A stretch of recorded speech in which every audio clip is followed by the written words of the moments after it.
الجنسية المصرية شرف. هاشتاج غزا وسائل التواصل الاجتماعي بعد ترحيل محمد سلطان لأمريكا بعد تنازله عن الجنسية المصرية. ساعتها أنا قلت هو أنا ممكن أعمل كده؟ أنت ممكن تعمل كده؟ كانت الإجابة بسؤال تاني، هو أنا أحب مصر ليه أصلاً؟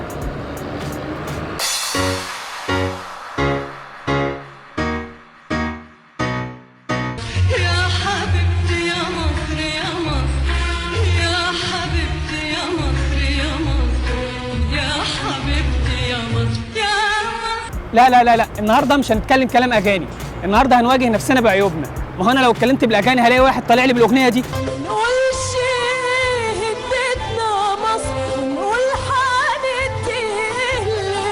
بصوا احنا عندنا مشاكل كتير، المواصلات مثلا بعافيه شويه. انا رئيس هيئه النقل العام، انا نفسي اشوف واقف راكب. هي ناقصه كذب وانفراط علينا، ما احنا عارفين كل الحكايه، وكل شويه يطلعوا يقولوا احنا الفراعنه و7000 سنه، وما شفناش حاجه من الفراعنه دي غير اللعنه بتاعت الفراعنه. انا ما بشوفش فعلا. دول يا طه، ايه اللي قدام عينيك دول يا طه؟ انا مش شايف حاجه خالص. حضرتك عايز تشوف راكب واقف او واقف راكب، مش هي دي المشكله. المشكله ان حضرتك تكون ما بتمشيش في مصر اصلا. يبدو ان الاستاذ رزق ما نزلش الشارع بقاله على الاقل كده 45 سنه. ده بجد. حضرتك انا ممكن استحمل الزحمه، لكن ما استحملش ان حضرتك ما تشوفهاش، لان هي كده اكيد مش هتتحل.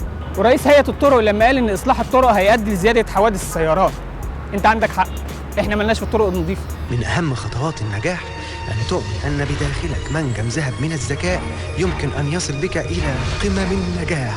والله مش باين لها نجاح كمان. بيفتحوا فيها الكتاب وبيغشوا منه. ده طبعا فيديو انتشر على اليوم السابع، واللي حضراتكم شايفينه ده مش حصه عاديه، دي لجنه امتحانات. بص يا حبيبي، سندوتشاتك في ايدك، ومسطرتك في كيسك، مذاكرتك في دماغك، مطوتك في جيبك. اللي يقول لك غششني قطعه، اوعاك تغشش حد. حاضر يا مامي. غش انت. ويا ريتها جت على الغش بس.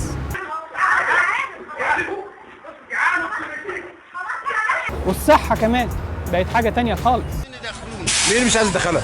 المستشفى، بيقول لك مدير المستشفى قبل المستشفى مش عايز يدخلني، وديني مرمي في الشارع من الساعه 9 الصبح. 1 2 1 مش طالعين. عندنا مشاكل ما بننكرهاش، كل يوم مشكله بتتحل. طوابير العيش انتهت، منظومه التموين الجديده براي المواطنين بقت احسن. لما الرئيس زود التموين لشهر رمضان 7 جنيه، في ناس كتير من الفيسبوكيين قال لك 7 جنيه هتعمل بيه ايه؟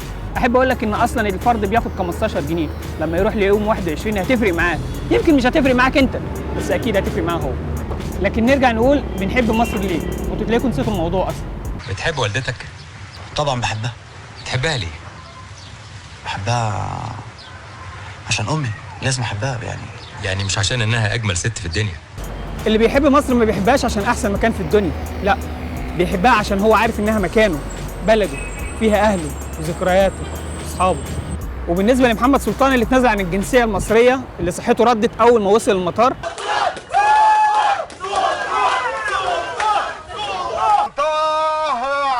انت بتنادي على جاز؟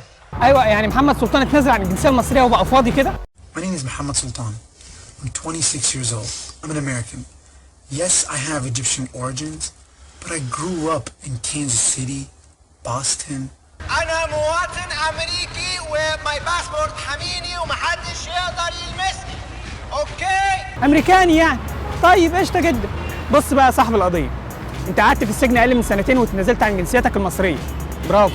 طبعا انا مستني بقى الفيديو المعتاد اللي هيطلع فيه يقول انه اضطر لكده، وانه من جواه مصري ومن دمه وروحه مصري والكلام ده. ان مصر هي امي وبلا بلا بلا بلا. بس احب اقول لك ان غاندي اتسجن واضرب عن الطعام وما تنزلش عن الجنسيه الهنديه، عشان كده هو غاندي.